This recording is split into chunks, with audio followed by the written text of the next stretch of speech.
Om Swastiastu. Perkenalkan, nama saya Kade Ayu Asari, NIM 2113041035 dari kelas 2B Pendidikan Biologi Universitas Pendidikan Ganesha. Di sini saya akan menjelaskan tentang sebuah ringkasan mengenai pendekatan saintifik, pendekatan TPACK, dan bahan ajar pada kurikulum 13 dan bahan ajar pada kurikulum Merdeka. Baik, yang pertama yaitu pendekatan saintifik.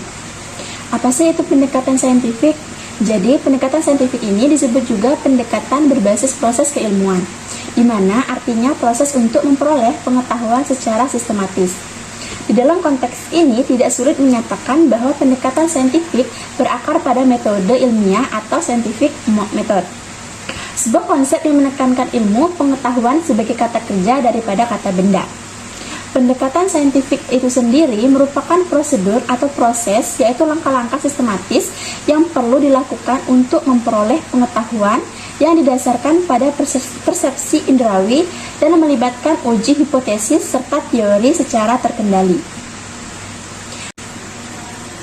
Adapun langkah-langkah pendekatan saintifik yang dikenal dengan 5M. M yang pertama yaitu adalah mengamati atau observing. Melalui pengamatan, peserta didik dapat menemukan fakta bahwa terdapat hubungan antara objek pengamatan dengan materi pembelajaran yang sedang dipelajari bersama guru. Kegiatan pengamatan dapat dilakukan dengan menggunakan alat bantu ataupun tidak. M yang kedua yaitu adalah menanya atau questioning. Kegiatan ini memiliki kaitan dengan diskusi terkait informasi yang belum dipahami, informasi tambahan yang ingin diperoleh, ataupun bentuk klarifikasi dari informasi yang belum jelas. M yang ketiga yaitu adalah mengumpulkan informasi atau mencoba experimenting. Dalam pelaksanaannya, kegiatan ini dapat dilakukan dengan menggali atau mengumpulkan informasi dari berbagai sumber dengan berbagai cara. M yang keempat yaitu adalah menalar atau associating. Tahapan penalaran merupakan suatu proses berpikir yang logis dan sistematis terhadap fakta yang dapat diamati guna memperoleh simpulan dalam bentuk pengetahuan. Dan M yang terakhir yaitu adalah menyimpulkan dan mengkomunikasikan. Guru memberikan kesempatan kepada peserta didik untuk mengkomunikasikan hasil dari proses belajar yang telah dilakukan. Peserta didik dapat mengkomunikasikannya dalam bentuk laporan atau makalah yang di dalamnya memuat bagan, diagram, ataupun grafik. Selanjutnya yang kedua yaitu adalah pendekatan TPACK. TPACK merupakan singkatan dari Technological Pedagogic Content Knowledge, yang merupakan pembelajaran yang menggunakan penerapan gabungan sistem pendidikan yang mengedepankan teknologi dan aplikasi atau konten tertentu dalam pembelajaran.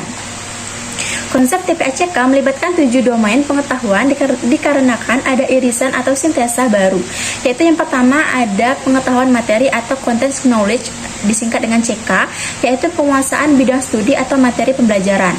Yang kedua, pengetahuan pedagogis atau pedagogical knowledge disingkat dengan PK, yaitu pengetahuan tentang proses dan strategi pembelajaran.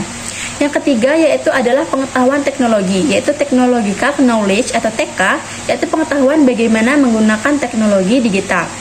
Yang keempat yaitu pengetahuan pedagogi dan materi atau pedagogical content knowledge yang disingkat dengan PCK, yaitu gabungan pengetahuan tentang bidang studi atau materi pembelajaran dengan proses dan strategi pembelajaran.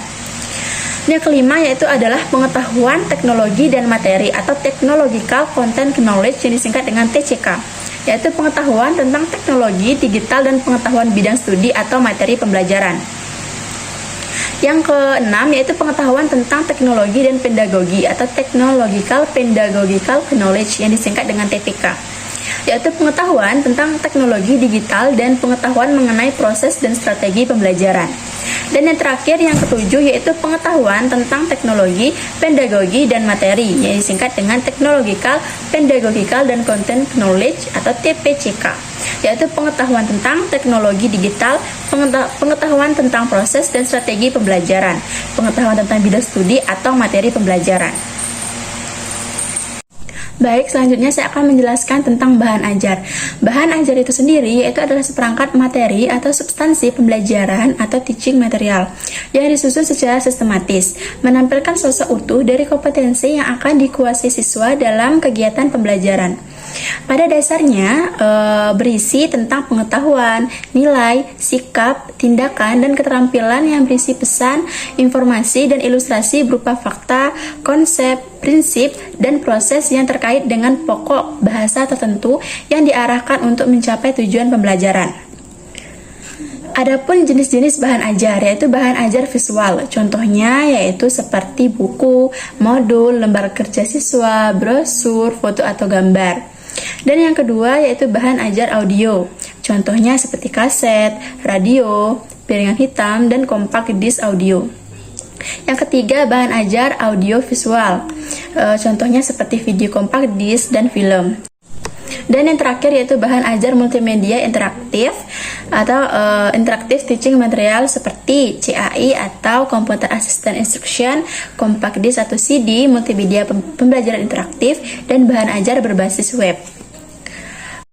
Selanjutnya yaitu bahan ajar pada kurikulum 13, di mana adapun format dari bahan ajar kurikulum 13. Yang pertama yaitu adalah judul. Yang kedua yaitu kompetensi inti atau KI, di mana dituliskan KI 3 saja, yaitu pengetahuan.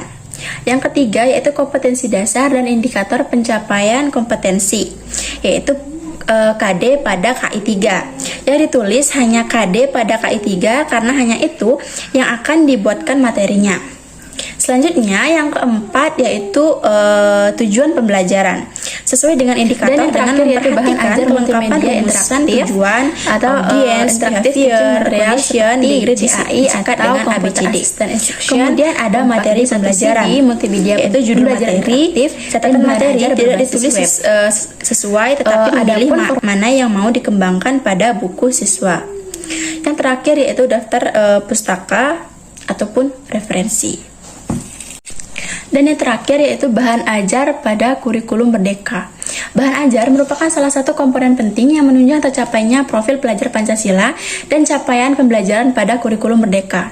Bahan ajar kurikulum merdeka meliputi buku teks pelajaran, modul ajar, modul proyek pemuatan profil pelajar Pancasila, contoh-contoh kurikulum operasional, satuan pendidikan, video pembelajaran, serta bentuk lainnya.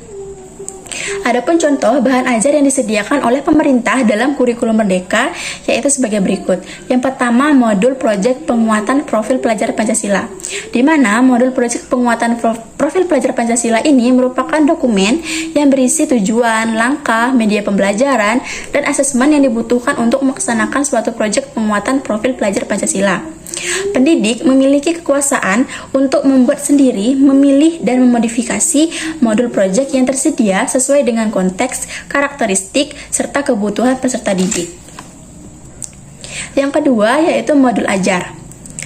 Modul ajar merupakan dokumen yang berisi tujuan, langkah, dan media pembelajaran serta asesmen yang dibutuhkan dalam satu unit atau topik berdasarkan alur tujuan pembelajaran. Pendidikan memiliki keleluasan untuk membuat sendiri, memilih, dan memodifikasi modul ajar yang tersedia sesuai dengan konteks, karakteristik, serta kebutuhan peserta didik. Dan yang terakhir yaitu adalah buku teks. Buku teks terdiri atas buku teks utama dan buku teks pendamping. Buku teks utama merupakan buku pelajaran yang digunakan dalam pembelajaran berdasarkan kurikulum yang berlaku. Di dalam konteks pembelajaran, buku teks utama terdiri atas buku siswa dan buku panduan guru.